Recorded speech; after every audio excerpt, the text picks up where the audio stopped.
वक्रतुण्ड महाकाय सूर्यकोटि समप्रभ विघ्नं कुरु मे देव सर्वकार्येषु सर्वदा। भगवान गणपतिको वन्दना गर्दै सद्गुरुदेवको चरण कमलमा नमन गर्दै केही नीति श्लोक लिएर आज पनि उपस्थित भएका छौँ। हिजो अस्तिका भन्दा केही फरक श्लोक रहेको छ, जसमा व्यवस्थापन कति आवश्यक छ, हाम्रो जीवनमा व्यवस्थापन कति आवश्यक छ। चाहे आफ्नो घर किन नहोस्, चाहे समाज किन नहोस्, चाहे कुनै सीमित क्षेत्र किन नहोस्, चाहे देशै किन नहोस्, सबै ठाउँमा व्यवस्थापन आवश्यक हुन्छ।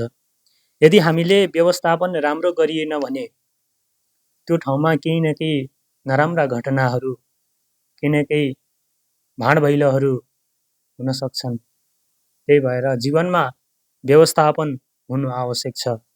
जुनसुकै कार्यालयमा पनि व्यवस्थापन आवश्यक छ।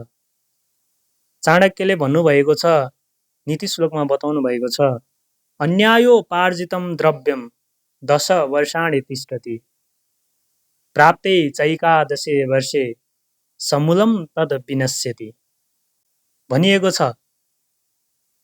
अब हामीले अन्यायोपार्जितं द्रव्यम, अनेक थरी अन्याय गरेर कमाइएको धन, चोरेर ल्याइएको धन, अरूलाई ठगेर ल्याइएको धन, असत्य बोलेर ल्याइएको धन, जो हामीले अब सत्य बोलेर प्राप्त गर्न नसकेपछि विभिन्न उपाय लाएर, नराम्रो सोच लिएर, असत्य बोलेर, भ्रष्टाचार गरेर जुन कमाइएको धन छ, त्यस्ता धन भनिएको छ अन्यायोपार्जितं द्रव्यम, अन्यायद्वारा उपार्जन गरिएको जुन द्रव्य छ, जुन धन छ, 10 वर्षाणि तिष्ठति, 10 वर्षसम्म रहन्छ।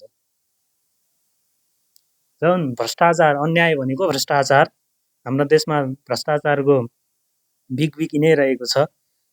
यदि देशको व्यवस्थापन राम्रो भएन भने भ्रष्टाचार त हुने नै भयो नि, हैन? यदि भ्रष्टाचार नहुनलाई त पहिला सर्वप्रथम त देशमा व्यवस्थापन राम्रो हुनु पर्यो नि। यदि व्यवस्थापनै राम्रो भएन भने त्यहाँ त भ्रष्टाचार हुन्छ नि। त्यही भएर अब त्यसरी कमाइएको, भ्रष्टाचार अन्याय गरेर उपार्जन गरिएको धन 10 वर्षाणि तिष्ठति, 10 वर्षसम्म रहन्छ। त्यसपछि के हुन्छ त? प्राप्ते चैकादशे वर्षे, जब 11औं वर्ष, एकादश भनेको 11, जब 11औं वर्ष सुरु हुन्छ, समूलं तद् विनश्यति, 11 वर्ष चल्दाखेरि त कमाइएको जुन भ्रष्टाचार गरिएको धन जानी नै भयो, तर त्यसबाट प्राप्त हुने जुन ब्याज छ त्यो सहित सबै जानी भयो। त्यही भएर हामीले यो श्लोकले भन्न खोजेको के हो भन्दाखेरि, कहिले पनि अरूलाई ठगेर, असत्य बोलेर, नराम्रो काम गरेर कमाइएको धन धेरै समयसम्म रहन्न भन्ने कुरा चाहिँ यो श्लोकले बताउन खोजिएको छ। र त्यसका लागि, त्यो नहुनका लागि व्यवस्थापन पनि आवश्यक छ भन्ने कुरा चाहिँ यो श्लोकद्वारा यहाँ बताउन खोजिएको छ। अर्को कुरा के छ भन्दाखेरि, अब त्यो धन चाहिँ कसरी समाप्त हुन सक्छ त? भ्रष्टाचार गरेर ल्याइएको धन कसरी समाप्त हुन सक्छ?